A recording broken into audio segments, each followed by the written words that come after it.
Assalamualaikum warahmatullahi wabarakatuh. Waalaikumsalam warahmatullahi wabarakatuh. Al-Fatihah li sayyidil arabi wal ajam bi syafaati wa ghayatil maram wa alihi wa ashabihi ahli sidqi wal ihkam. Wa hadiyatan min al-muallifi hadzal kitab al-mukarram Asy-Syaikh Muhammad Nawawi al-Jawi sahibul maqam wa li masyayikhina wa li muallimina wa usulihim wa furu'ihim wa azwajihim ajma'in wa li fuduhil ilmi wal hilmi wal hikmati wal hikam wa ila hadratin nabiyyi Muhammadin sallallahu alaihi wa alihi wa sallam. Al-Fatihah. A'udzu billahi minasy syaithanir rajim. Bismillahirrahmanirrahim. Alhamdulillahi rabbil alamin. Ar-Rahmanir Rahim. Maliki yaumiddin. Iyyaka na'budu wa iyyaka nasta'in. Ihdinas siratal mustaqim. Siratal ladzina an'amta 'alaihim ghairil maghdubi 'alaihim waladdallin. Amin. Bismillah walhamdulillah wassalatu wassalamu ala Rasulillah Sayyidina Muhammad ibn Abdullah wa ala alihi wa ashabihi wa mawalah. La hawla wa la quwwata illa billah. Amma ba'du. Wa'lamu anna an-nabiyya sallallahu alaihi wasallam qala la yanbaghi lil 'alimi an yaskuta bi 'ilmihi wa la lil jahili an yaskuta bi jahlihi. Wa bis sanadil muttasili ila al-imam al-muallif rahimahullahu ta'ala wa ada'an naf'a bihi wa bi 'ulumihi fid darain. Amin. Bismillahirrahmanirrahim. Qala al-muallif rahimahullahu ta'ala. Kita lanjutkan pengajian kita. An Sa'd bin Hilal rahimahullahu ta'ala, dari Sa'ad bin Hilal rahimahullah, innal 'abda, sesungguhnya seorang hamba, artinya kita semua hamba-hamba Allah Subhanahu wa taala, idza annaba, apabila hamba itu melakukan dosa, aisara dzambun, yaitu melakukan perbuatan dosa, mannallahu ta'ala, maka Allah Subhanahu wa ta'ala memberikan alaihi bi arba'i khisalin, yaitu memberikan 4 hal. Jadi kalau kita melakukan dosa, Allah Subhanahu wa ta'ala memberikan kita 4. La yahjubu anhu rizqa. Allah Subhanahu wa ta'ala tidak menghijab bagi diri si hamba yang berdosa itu rizkinya. Nah, ini salah satu keutamaan kita sebagai umat Nabi Muhammad sallallahu alaihi wasallam. Jadi ketika kita berdosa, ibu coba nih, ya, ibu renungin. Kita melakukan dosa, 1 dosa, 2 dosa, 3 dosa, bahkan banyak, ya. Tetapi Allah Subhanahu wa taala tidak menutup, la yahjubu, enggak dikasih hijab terhadap rezeki yang datang kepada kita. Ya. Ai la yamna'uhu minar rizqi, yaitu Allah tidak mencegah rizki kepada kita apabila kita melakukan dosa. Lalu yang kedua, wala yahjubu anhu sihah, tidak Allah tutup, tidak Allah hijab kepada si hamba yang berdosa itu kesehatannya, ya, yamna'uhu min sihhatil badan. Jadi Allah Subhanahu wa taala tetap ngasih kita kesehatan, gitu ya. Jadi kan kita semua ada pasti dosa, tapi lantaran kita berbuat dosa itu, Allah tidak memberikan penutup bagi kita rizki dan juga tidak menutup bagi kita kesehatan. Wala yuzhiru alaihi dzamba, dan juga tidak ditampakkan oleh Allah Subhanahu wa taala, ya, adzamba, dosa itu. Jadi dosa yang kita lakukan itu sama Allah tidak ditampakkan, tidak Allah perlihatkan. Karena kalau umat-umat terdahulu, ya kayak Bani Israil, itu kalau dia melakukan dosa, paginya di depan rumahnya itu ada tulisan, malaikat yang menulis bahwa si fulan bin fulan melakukan ini. Ya, jadi umat-umat terdahulu seperti itu. Nah, umat Nabi Muhammad SAW itu ketika melakukan dosa tidak dihijab. Tadi yang pertama rezekinya, tidak dihijab kesehatannya, dan tidak ditampakkan terhadap dirinya dosanya itu. Coba deh ibu, seandainya dosa itu benjol gitu ya, berapa banyak benjolan di kepala kita ya. Kenapa? Saking banyaknya kita berbuat dosa gitu ya. Jadi ditutup oleh Allah Subhanahu wa taala. Wala yu'aqibuhu ajilan, dan tidak ya, yu'aqibuhu, tidak dibalas, tidak disiksa, tidak diberikan balasan oleh Allah Subhanahu wa taala ajilan, secara cepat. Jadi Allah tunggu taubatnya kita semua. Jadi kalau umat terdahulu kan langsung ya, Bani Israil minta kepada Nabi Musa, ya Nabi Musa, tolong memintai sama Allah ampunan. Ya, dalam Al-Quran disebutkan tuh bahwa Bani Israil itu salah satu taubatnya ada yang disuruh saling membunuh. Kalau kamu mau bertobat, ya udah saling membunuh, gitu. Ya, bahkan kalau kita lihat umat-umat terdahulu, kaum Sodom, kaum Ad, kaum Samud, ya, dan lain sebagainya, itu Allah berikan balasan kontan di dunia, langsung ya, dia melakukan dosa, dan di dunia itu Allah berikan azabnya, balasannya. Ya tadi itu wala yu'aqibuhu ajilan, tidak Allah balas secara cepat, tidak Allah balas. Kenapa? Karena kita ditungguin tobat. Ya. Nah, kalau kita dawam dalam perbuatan dosa, kita selalu melakukan dosa, istiqomah dalam perbuatan dosa itu, kata Sayyid Muhammad Al-Maliki, dikhawatirkan nanti kita wafat dalam keadaan su'ul khatimah. Nauzubillah min dzalik. Ya. Jadi jangan sampai kita dawam terus melakukan dosa, tanpa ingat yang namanya taubat atau mohon ampun kepada Allah Subhanahu wa taala. Ya. Ai fi sa'atil hadirati bal yumhiluhu wa la yumhiluhu. Jadi tidak diazab pada saat itu juga. Ya. Jadi ditungguin kita bertaubat. Nah, wa hukiya, dan dikisahkan anna Adam alaihi salam qala. Jadi ada kisah Nabi Adam alaihi salam pernah berkata. Jadi ini kisah tentang irinya Nabi Adam alaihi salam terhadap kita, Bu. Coba bayangin. Nabi Adam kan kelasnya Nabi, cuma iri sama kita, bukan iri sama Nabi Muhammad. Kalau Nabi Muhammad ya jelas, karena beda, kelasnya beda sama Rasulullah Muhammad SAW. Karena dalam riwayat Nabi Adam sendiri ketika nikah dengan Sayyidah Hawa, itu maharnya itu bersolawat kepada Nabi Muhammad SAW. Itu tertulis dalam kitab Al-Anwarul Muhammadiyah. Ya. Dan ini Nabi Adam iri kepada umatnya Nabi Muhammad SAW. Wa hukiya anna Adam alaihissalam, dikisahkan bahwasanya Nabi Adam alaihissalam berkata, innallaha a'ta ummata Muhammadin arba'u karamatin. Ya, ma'a'taniha. Sesungguhnya Allah Subhanahu wa taala memberikan kepada umat Nabi Muhammad SAW 4 kemuliaan. Ma'a'taniha, yang mana 4 itu enggak diberikan kepada diriku, kata Nabi Adam. Umatnya Nabi Muhammad diberikan, tapi Nabi Adam sendiri enggak diberikan. Yang pertama, qabulu taubati kana bi Makkah. Allah Subhanahu wa taala menerima taubatku ketika aku berada di Mekah. Jadi kalau kita lihat sejarah Nabi Adam, kita baca sejarah Nabi Adam, kan Nabi Adam diturunin dari surga tuh. Ketika Nabi Adam diturunin dari surga, Nabi Adam kan terpisah. Ya, Nabi Adam dan Siti Hawa.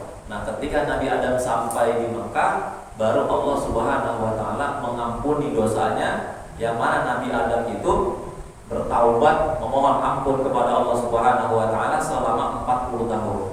Mohon ampun terus, yang istighfarnya Nabi Adam sama-sama kita udah tahu tuh. Rabbana zalamna anfusana wa in lam taghfir lana wa tarhamna lanakunanna minal khasirin. 40 tahun Nabi Adam alaihissalam baca itu. Taubatnya baru diterima. Dan diterimanya di kota suci Mekah. Kata Nabi Adam tuh, qabulu taubati. Allah Subhanahu wa taala menerima taubatku kana bi Makkah, ketika aku berada di Makkah. Wa ummatu Muhammadin, dan umatnya Nabi Muhammad sallallahu alaihi wasallam yatubu fi kulli makanin fayuqbalu taubatahum. Ya. Kata Nabi Adam dan umatnya Nabi Muhammad SAW, ketika dia bertaubat fi kulli makanin, di mana saja di dunia ini, di tempat mana saja, ya, fi kulli makanin, di seluruh tempat, fayuqbalu taubatuhum, maka diterima oleh Allah akan taubatnya. Tuh, kemuliaan yang Allah Subhanahu wa taala berikan kepada umatnya Nabi Muhammad SAW. Ya, kita semua nih. Makanya sayang kalau kita jauh dari Allah, terus nggak ada ingat bertaubat kepada Allah Subhanahu wa taala. Padahal dimanapun kita berada, di mana kaki kita berpijak, itu Allah Subhanahu wa taala akan memberikan taubatnya, akan mengabulkan taubat kita ketika kita memohon ampun kepada Allah Subhanahu wa taala. Kalau Nabi Adam jalan dulu 40 tahun. 40 tahun ya, berjalan sambil mencari istrinya, dan tadi istighfar, Rabbana zalamna anfusana wa illam taghfir lana wa tarhamna lanakunanna minal khasirin. Baca terus selama 40 tahun baru diterima taubatnya. Sedangkan kita di mana aja kita taubat Allah terima, tapi sangat disayangkan kalau kita nggak mau taubat. Ya, tidak mau memohon ampun kepada Allah Subhanahu wa taala. Di pertemuan yang lalu-lalu saya pernah mengatakan tuh, kalau taubat itu adalah perintah Allah Subhanahu wa taala. Tubu ilallahi taubatan nasuha. Taubatlah kalian kepada Allah dengan sebenar-benar taubat. Jadi sayang banget. Yang kedua, kata Nabi Adam alaihissalam, wasaniyah anni kuntu labisan. Kata Nabi Adam, dulu ketika aku melakukan kesalahan, ketika aku melakukan dosa, kata Nabi Adam, labisan, aku itu dalam keadaan berpakaian. Jadi Nabi Adam waktu di surga itu kan pakai baju, pakai pakaian surga. Nabi Adam melakukan kesalahan, nggak patuh terhadap perintah Allah Subhanahu wa taala. Wala taqraba hadhihi syajarah. Ya, kau nikmati seluruh kenikmatan surga, tapi kau jangan dekati pohon ini. Akhirnya Nabi Adam melakukan kesalahan tuh dalam keadaan berpakaian. Ya, anni kuntu labisan, bahwasanya diriku dulu waktu melakukan dosa labisan, dalam keadaan berpakaian. Falamma asaitu, kata Nabi Adam, maka tatkala asaitu, aku durhaka kepada Allah Subhanahu wa taala, aku enggak patuh kepada Allah Subhanahu wa taala, ja'alani uryanan, maka Allah Subhanahu wa taala menjadikan aku dalam keadaan telanjang. Jadi ketika Nabi Adam turun ke surga, itu telanjang. Padahal dulunya memakai pakaian surga. Melakukan satu kesalahan, langsung Allah turunkan ke dunia dan dalam keadaan telanjang. Wa ummatu Muhammadin, dan umatnya Nabi Muhammad SAW, kata Nabi Adam, ya'suna uratan, ya, mereka melakukan kedurhakaan kepada Allah dalam keadaan telanjang, fayalbasuhum, maka Allah Subhanahu wa taala masih mengenakan pakaiannya. Artinya kita semua itu kagak dilucuti pakaiannya oleh Allah Subhanahu wa taala ketika kita melakukan kesalahan. Nah, ini salah satu kemuliaan Nabi Muhammad SAW, yang mana kita semua mendapatkannya, bukan rahmatan lil alamin, wa ma arsalnaka illa rahmatan lil alamin. Jadi rahmat bagi seluruh alam semesta. Lalu yang ketiga, lamma asaitu, ya, tatkala aku melakukan kesalahan, aku durhaka kepada Allah Subhanahu wa taala, ya, faraqa baini wa baina imraati, kata Nabi Adam gitu, ya, iri kepada kita semua umat Nabi Muhammad SAW. Tatkala aku berdurhaka kepada Allah, Allah Subhanahu wa taala memisahkan diriku, ya, wa baina imraati, dan di antara istriku. Jadi langsung dipisah, Bu. Tadi selama 40 tahun yang tadinya berduaan di surga, melakukan kesalahan satu kali, langsung Allah pisah. Ya, wa ummatu Muhammadin ya'sunallah wa la yafruqu bainihim wa baina azwajihim, tapi Allah Subhanahu wa taala tidak memisahkan mereka dengan istrinya. Coba tuh. Ya, kita harus bersyukur bahwasanya kita ini Allah takdirkan menjadi umat Nabi Muhammad SAW, yang gak lama lagi nanti hari lahirnya akan kita rayakan. Bentar lagi tanggal 28 kita di bulan September itu 28 sudah masuk 12 Rabiul Awal. Ya. Nah, yang keempat, warabi'ah, yang keempat, anni asaitu fil jannah.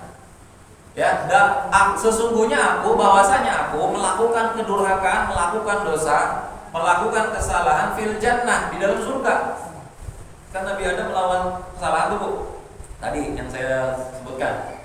Ya, jangan mendekati pohon ini, wala taqrabah hadhihi syajarah. Jadi kata Nabi Adam, aku melakukan kesalahan, aku melakukan kedurhakaan kepada Allah fil jannah, di dalam surga. Fa akhrajani minha, maka Allah Subhanahu wa taala mengeluarkanku minha, dari dalam surga. Diusir. Ya. Jadi Nabi Adam melakukan kesalahannya di surga, langsung dikeluarin. Wa ummatu Muhammadin, dan umatnya Nabi Muhammad SAW, ya'sunallah, mereka durhaka kepada Allah Subhanahu wa taala, ya, kharijal jannah, yaitu melakukannya di luar surga, di dunia. Ya, Nabi Adam melakukan kesalahannya di surga, kita melakukan kesalahannya di dunia. Fayadkhuluhum fiha, maka Allah Subhanahu wa taala memasukkan mereka ke dalam surga idza tabu, apabila mereka semua bertaubat. Nah, itu dulu, ya. Jadi Nabi Adam iri kepada kita karena 4 hal ini. Ya, yang pertama tadi, Nabi Adam diterima taubatnya di Mekah, sedangkan kita di mana saja memohon ampun, Allah akan berikan ampun. Yang kedua, Nabi Adam dalam keadaan berpakaian melakukan dosa, lalu langsung Allah bikin lanjang, sedangkan umat Nabi Muhammad SAW tidak. Yang ketiga, dipisahkan dengan istrinya ketika dia melakukan kesalahan. Lalu yang keempat adalah melakukan kesalahan, diusir dari surga, sedangkan kita melakukan kesalahan, tapi Allah Subhanahu wa taala kelak akan masukkan kita ke dalam surga. Jadi itu yang harus kita syukuri sebagai umat Nabi besar Muhammad sallallahu alaihi wasallam. Yang berikutnya, an ba'dil hukama, dari sebagian hukama, yastaqbilu ibnu adama arba'an nubatin. Jadi anak-anak Adam itu akan menerima arba'an nuhabatin, yaitu 4 rembutan. Rembutan itu pencabutan. Ya. Yang pertama adalah yantahibu malakul mauti ruhahu. Kita nanti akan dicabut, ya, oleh malaikat maut ruhahu, ruh kita. Ya, akan direnggut. Jadi malaikat maut itu nanti akan merenggut roh kita. Yang pertama, ya, nanti malaikat maut akan merenggut, mau nggak mau, suka nggak suka, pasti saat itu akan datang. La yasta'khiruna sa'atan wa la yastaqdimun. Kalau itu udah sampai, la yasta'khiruna sa'atan, nggak bisa ditunda sa'atan walaupun sekejap. Wa la yastaqdimun, dan tidak juga bisa dimajuin, nggak bisa dimundurin, nggak bisa dimajuin. Lalu yang kedua, yantahibul warasah. Yang kedua itu akan mengambil, akan merenggut al-warasah, para ahli waris. Ya, jadi apa yang direnggut? Malahu, harta benda kita. Jadi yang pertama, nanti malaikat maut akan mengambil roh kita. Lalu pengambilan yang kedua, ahli waris kita akan mengambil harta benda kita. Makanya sangat rugi ketika di akhir hayat harta kita hanya ditinggalin buat ahli waris, nggak ada yang buat amal jariah bekal kita di akhirat. Jadi ya udah dinikmatin saja sama ahli waris. Lalu yang berikutnya adalah yantahibud dudu jismahu, yaitu akan mengambil dudu, belatung, jismahu, jasad kita. Ini jasad kita yang kita rawat, yang perawatannya mahal, yang kita oleh sana sini. Ketika kita mati, itu udah bakal direnggut, akan diambil sama makhluk Allah yang saat ini kita anggap hina, yaitu yang namanya belatung. Diambilin. Nah, ini pelajaran buat kita. Artinya jangan hanya memikirkan kehidupan dunia, tapi kita lupa dengan kehidupan akhirat. Karena yang kekal, yang abadi adalah akhirat. Lalu yang berikutnya yantahibul khusuma, dan juga akan mengambil, akan merenggut dari diri kita al-khusuma. Al-khusuma ini para para penuntut, orang-orang yang menuntut. Nanti akan ngambilin. Apa yang diambilin? Al-haqqu ala min zulmihim, yaitu haknya. Apa hak mereka? Yaitu ketika mereka dizolimi oleh kita, ya, bi akhli amwalihim, yaitu dengan mengambil harta mereka. Ini hati-hati nih Bu, ya, karena nanti Rasulullah SAW pernah mengabarkan bahwasanya nanti di akhirat ada golongan orang-orang yang muflis, yaitu golongan orang-orang yang rugi. Mereka menghadap Allah Subhanahu wa taala dengan amal yang banyak, namun masuk ke dalam api neraka. Kenapa? Karena ketika di dunia dia ibadah, dia mendermakan harta bendanya, namun sejalan dengan itu dia juga banyak berbuat zalim dengan orang-orang di sekitarnya.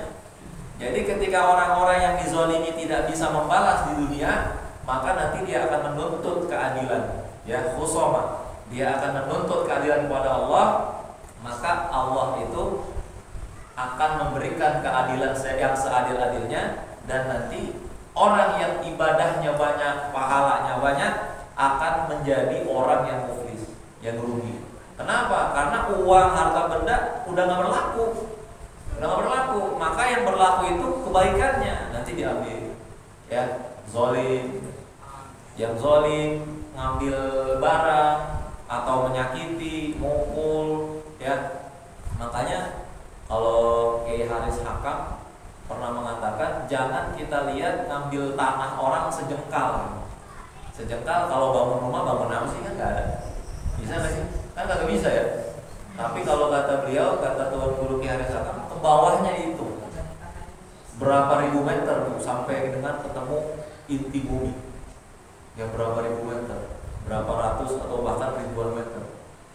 Jangan kita lihat sejengkalnya, atau misalkan 30 cm atau 10 cm. Mau bangun rumah nggak bisa.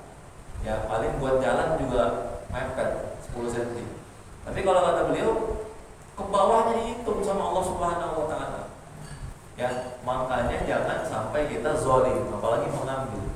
Karena kan yang gampang tanah ya, yang geser, patok gitu.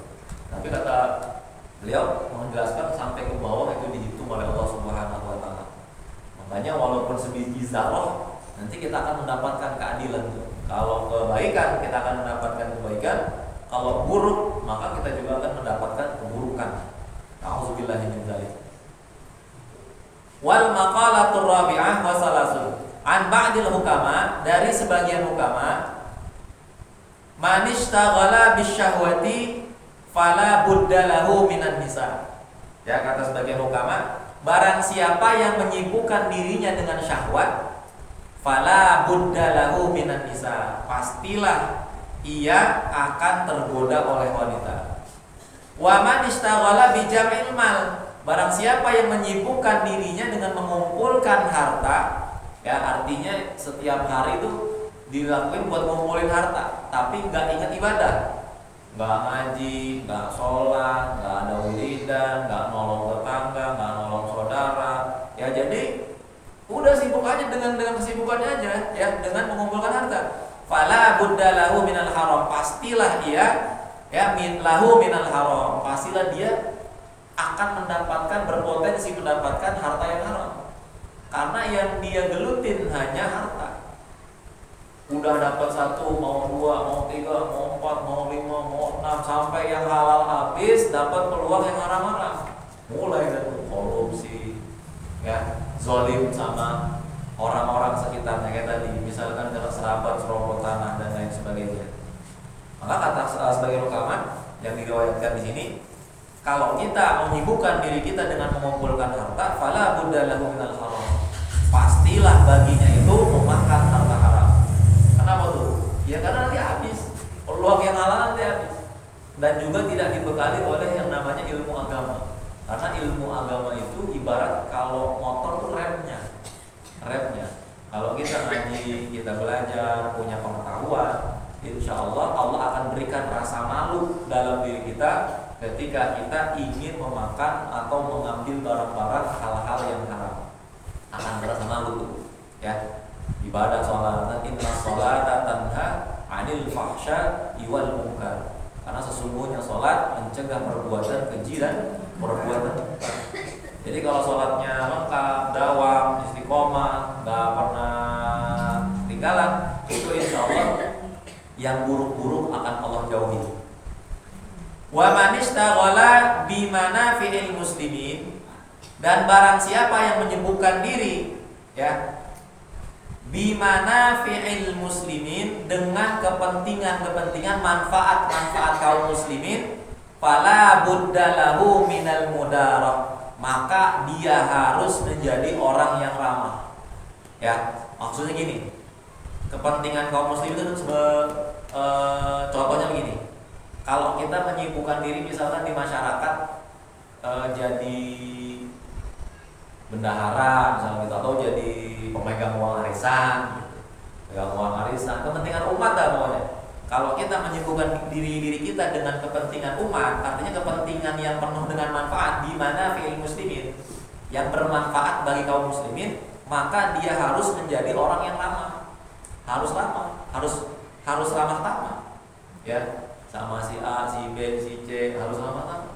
Kalau kita memang menjadi orang yang dipercayakan di masyarakat untuk memegang kepentingan untuk orang-orang Islam. Wa man ishtaghala bil ibadah, dan barang siapa yang sibuk dengan ibadah, ya, nah ini yang terakhir lebih penting dari yang tiga, yang awal. Wa man ishtaghala bil ibadah, dan barang siapa yang menyibukkan dirinya dengan ibadah. Jadi kalau ibu rajin ibadah, ya, fala budda lahu minal ilmi, maka ibu harus punya yang namanya ilmu. Ya. Jadi kalau ibu ibadah, sholat, puasa, zakat, yang wajib-wajib aja, yang melekat pada diri kita, artinya ibadah fardu ain, sholat, itu kan perlu ilmu.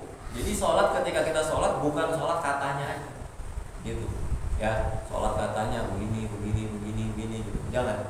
Tapi ketika kita menyibukkan diri kita dengan ibadah, maka kita harus punya yang namanya ilmu, ya. Jadi kalau kata Imam Ibnu Ruslan tuh, kalau orang ibadah tanpa didasari oleh ilmu, maka fa'amaluhu mardudatun la tuqbalu, maka ibadahnya itu tertolak, tidak diterima oleh Allah Subhanahu wa taala. Maka ketika kita mau sholat, ya harus pelajari ilmu-ilmu yang berkaitan dengan sholat. Ketika zakat, pelajari tentang zakat. Ketika mau haji, mau berangkat haji atau umroh, pelajari ilmu-ilmu tentang haji dan umroh. Jadi semua ibadah yang kita lakukan harus didasari dengan ilmu. Makanya pentingnya kita belajar seperti itu. Akhirnya kita tahu, dan ketika kita ibadah bukan cuma katanya, ngikutin orang. Kok kayak gini? Iya, orang-orang dulu kayak begini, ya. Jadi tidak lagi didasari oleh hal-hal yang seperti itu. Ada yang mau tanya, Bu? Sampai sini? Belum bisa lanjut? Lanjut ya. Wal maqalatul khamis, ya, khamisatu wa salasuna, an Ali radhiyallahu anhu wa karama wajhahu. Dari Sayyidina Ali bin Abi Thalib, inna as'abal a'mali arba'u khisalin. Sesungguhnya yang paling sulit, ya, amal yang paling sulit itu ada 4. Yang satu al-afu 'indal ghadabi, memaafkan ketika kita sedang marah. Nah, yang kata Sayyidina Ali, perbuatan yang paling sulit itu ada 4. Yang pertama, memberikan maaf ketika kita lagi marah-marahnya.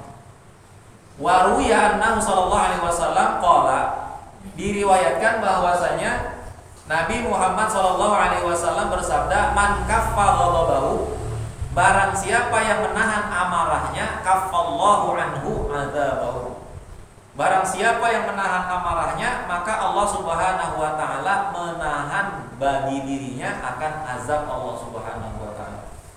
Jadi kalau kita lagi marah, sebisa mungkin tahan. Kenapa? Kalau kita menahan amarah kita, Allah akan menahan azab bagi diri kita. Waruya, dan diriwayatkan annahu sallallahu alaihi wasallam qol, bahwasanya Nabi sallallahu alaihi wasallam bersabda, man kaffa ghadabahu, barang siapa yang menahan amarahnya, wa basata ridahu, dan membentangkan keridhoannya, wa badala ma'rufahu, dan dia mendermakan kebaikannya, wa wasala rahimahu wa adda amatahu, dan dia menyampaikan, artinya wa wasala rahimahu, bersilaturahim, dia nahan amarah, dia ridho, dan dia bersilaturahim, menyambung tali silaturahim, wa adda amanah, dan menunaikan amanah, adkhalahu Allahu azza wa jalla yaumal qiyamati fi nuril azam, maka Allah Subhanahu wa taala akan memasukkan pada hari kiamat nanti fi nuril azam, ke dalam cahaya yang besar, ke dalam cahaya yang terang benderang. Nah, itu apabila kita menahan amarah. Yang pertama yang paling sulit dilakukan, kata Sayyidina Ali, adalah memberikan maaf ketika kita dalam keadaan marah. Nah, kenapa itu bagus dan kenapa itu sulit? Karena Allah Subhanahu wa taala juga memberikan ganjaran yang besar. Ya, tadi itu fi nuril azam, akan memasukkan kita ke dalam cahaya yang terang benderang, karena balasannya surga. Lalu yang berikutnya wal judu. Apa ini jud? Ai bermakna badul mal, yaitu memberikan harta. Wal judu fil usra, yang kedua, perbuatan yang paling sulit, kata Sayyidina Ali, adalah bersedekah ketika dalam keadaan sulit. Coba dah, ibu-ibu lagi dalam keadaan sulit, ya, dagang lagi sepi misalkan, atau suaminya, bapak-bapaknya yang gajian bulanan belum gajian gitu. Tiba-tiba ada orang minjem duit. Coba gimana perasaan? Duit lembu aja kurang, gitu kan? Ya, udah tuh apa aja dikata. Wah, macam-macam. Nah, kata Sayyidina Ali, ketika lagi sulit, nah kita masih sempat-sempatin bersedekah gitu. Karena kan sedekah enggak mesti gede, gitu ya. Karena sedekah yang gede sama sedekah yang kecil, ketika nanti disandingin di hadapan Allah, yang gede belum tentu menang, gitu. Karena nanti ada unsur masyaqqahnya, ada unsur kesulitannya ketika mengeluarkan harta itu, gitu. Ya, kalau banyak ustaz-ustaz banyak penceramah memberikan contoh tuh gitu. Orang yang berpenghasilan sebulan 10 juta memberikan 100.000. Ada orang yang berpenghasilan sebulan 1 juta ngasihnya 10.000 gitu. Nah, ini di hadapan Allah tidak sama. Bisa jadi yang berpenghasilan 1 juta lebih besar. Kenapa? Karena masyaqqahnya dia mengeluarkan duit 10.000 itu lebih sulit.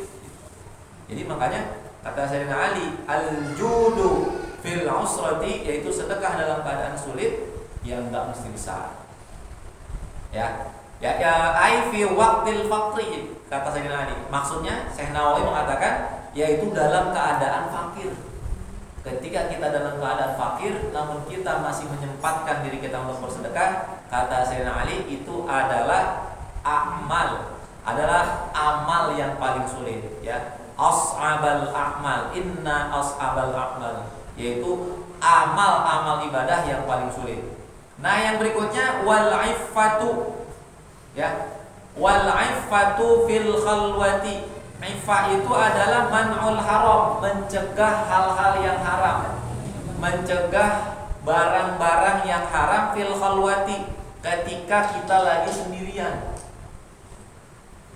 Ada duit 10 juta misalkan, ibu jangan villa 1 juta geletak, ibu lagi rame-rame, pasti cuma main lirik-lirikan doang, lirik geletak, tengok kiri kanan, nggak enak kan gitu ya, malu apalah segala macam.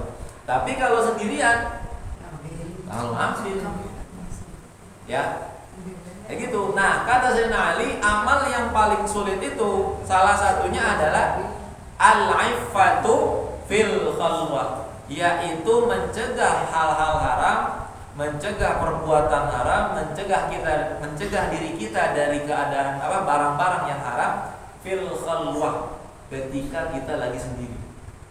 gitu ya. Kayak orang korupsi kan duitnya kagak kelihatan. Ya orang korupsi yang sampai triliunan gitu, bukan sampai ada miliaran triliunan, kan uangnya nggak kelihatan. Jadi ya dia kagak kelihatan orang itu, bisa di ruangan dia sendiri, ya kan, di ruangan pribadinya, di kantornya. Dia main angka di komputernya atau di handphonenya, dia negosiasi segala macam, tinggal transfer. Duitnya nggak kelihatan. Ya, jangankan duitnya, orangnya aja ngumpet di dalam ruangan pribadinya, artinya kantor pribadinya. Nah itu tuh, apabila dia bisa menghindari dirinya dari hal-hal haram, dari uang haram, dari barang haram, maka kata Sayyidina Ali kan gitu, ya, as'abal a'mal, dia udah melakukan hal yang paling sulit. Ya, ai fi waqtil infiradi 'anil nas, yaitu ketika dia menyendiri dari manusia. Ya, fal afifu, memelihara diri itu, ya, min yubashiril umur, yaitu mengendalikan urusan-urusan ala wafaqis syar'i wal muru'ati, yaitu sesuai dengan koridor-koridor syariat dan koridor keluhuran. Jadi afif itu apa namanya? Iffah itu adalah memelihara diri kita agar diri kita itu sesuai dengan syariat Islam. Nah itu kata Sayyidina Ali, itu hal-hal yang paling sulit. Nah yang terakhir adalah wa qaulul haqqi. Ya, wa qaulul haqqi, jadi hal yang paling sulit kata Sayyidina Ali, wa qaulul haqqi liman yakhafuhu, yaitu mengatakan kebenaran, liman yakhafuhu, kepada orang yang kita takut kepadanya. Ya, au yarjuhu, atau kita berharap padanya. Ya, paham nggak nih Bu maksudnya? Kita takut banget sama orang, taruhlah misalkan sama bos kita. Bos kita ngelakuin salah, dia melanggar syariat Allah Subhanahu wa taala, durhaka kepada Allah Subhanahu wa taala. Nah, kita di posisinya sebagai anak buah, itu ngingetin bos, itu kan sulit tuh. Nggak berani. Ya. Nah, itu kata Sayyidina Ali adalah as'abal a'mal. Perbuatan, ya, salah satu perbuatan yang paling sulit. Ya, ayyarju afwahu wa itahu, yaitu kita berharap terhadap maafnya dan mengharapkan pemberiannya. Jadi ada seseorang yang kita takut sama dia dan kita berharap banyak sama dia. Makanya kalau di kajian-kajian tasawuf tuh pemerintah sama ulama tuh nggak boleh dekat-dekat sama pemerintah tuh, kalau ada kajian tasawuf. Kenapa? Nanti ulamanya nih ketika bilang benar, iya nggak, ketika bilang benar berat mulutnya. Kenapa? Karena dekat, aku nggak enak sama sama Pak Menteri ini, aduh gua nggak enak sama anggota DPR ini, gua nggak enak sama ini. Kenapa? Takut fatwa gua nyakitin dia karena dia melakukan kesalahan. Nah makanya seperti itu. Jadi ulama dan umaro kayak gitu, saling berseberangan. Ya. Kenapa nih? Karena nanti kalau ulamanya udah deket banget sama umaro, nanti ketika pemerintahnya, umaronya melakukan salah, ulamanya nggak enak ngomongnya. Kenapa?